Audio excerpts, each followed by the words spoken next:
जय हिंद दोस्तों। इस वीडियो में हम एक ऐसे शूरवीर के बारे में जानेंगे जिनकी बहादुरी का लोहा पूरी चीनी आर्मी ने माना है और उनकी बहादुरी के लिए चीनी आर्मी ने उन्हें अवार्ड तक देने की घोषणा कर दी। वह वीर है जसवंत सिंह रावत, जो कि 1962 की चाइना वॉर में शहीद होकर भी आज अरुणाचल प्रदेश में भारतीय सीमा पर ड्यूटी करता है। वह 1962 में एकमात्र सिपाही थे जो आज जनरल के पद पर ड्यूटी कर रहे हैं। यह वीर इंडियन आर्मी से ना कभी रिटायर्ड हुआ है और ना होगा। जसवंत सिंह रावत को 1962 की वॉर में मरणोपरांत महावीर चक्र भी दिया गया। मैं मानता हूँ कि जो लोग साइंस में विश्वास करते हैं वे इन सब में विश्वास नहीं करेंगे, पर यह एक सच है कि वे एक ऐसे सैनिक है जो मरने के बाद भी देश सेवा कर रहे हैं और उन्हें इंडियन आर्मी सैलरी, कमीशन और सेना में दी जाने वाली सारी सुविधाएं देती है।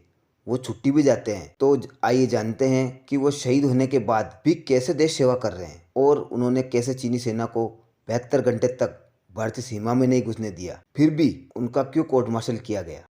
हेलो दोस्तों, मैं हूं आपका दोस्त शक्ति। मैं आपका अपने channel A to Z centre में आपका स्वागत करता हूं।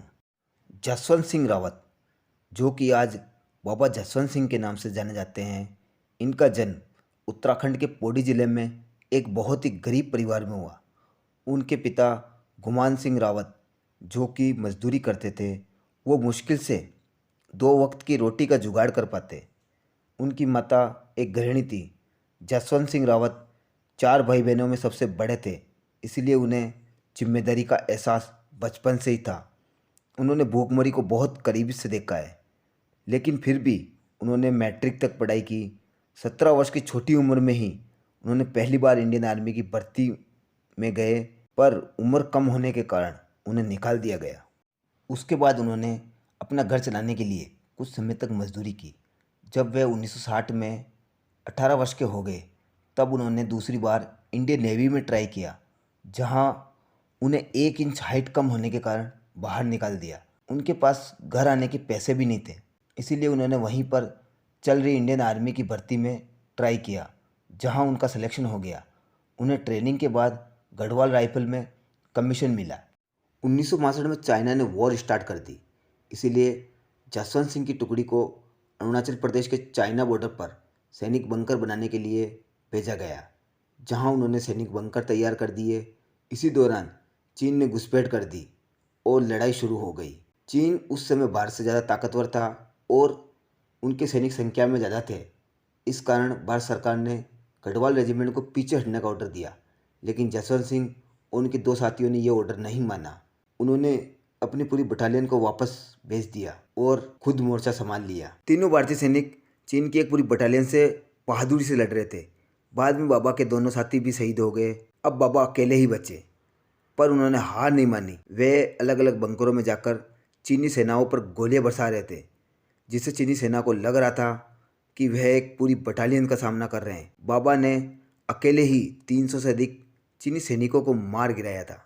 बाबा जसवंत सिंह ने पूरे 72 घंटे तक भूख, प्यास और चीनी सेना से बड़ी बहादुरी से लड़े। जब चीनी सेना को पता चला कि वह अकेले ही लड़ रहे हैं, तब उन्होंने बाबा जसवंत सिंह को चारों ओर से घेर लिया और उनका सर काटकर अपने साथ ले गए। भारत सरकार का ऑर्डर न मानने के कारण बाबा जसवंत सिंह का और उनके 2 साथियों का कोर्ट मार्शल करने की कार्रवाई शुरू की गई। पर जब चीनी सेना ने भारत सरकार को जसवंत सिंह का कटा हुआ सर और चांदी की बनी हुई उनकी मूर्ति दी और कहा कि वह उन्हें चीनी सम्मान देंगे, तब जाकर उनका कोर्ट मार्शल कैंसिल हुआ। कहा जाता है कि बाबा आज भी भारत चीन की बॉर्डर पर ड्यूटी करते हैं।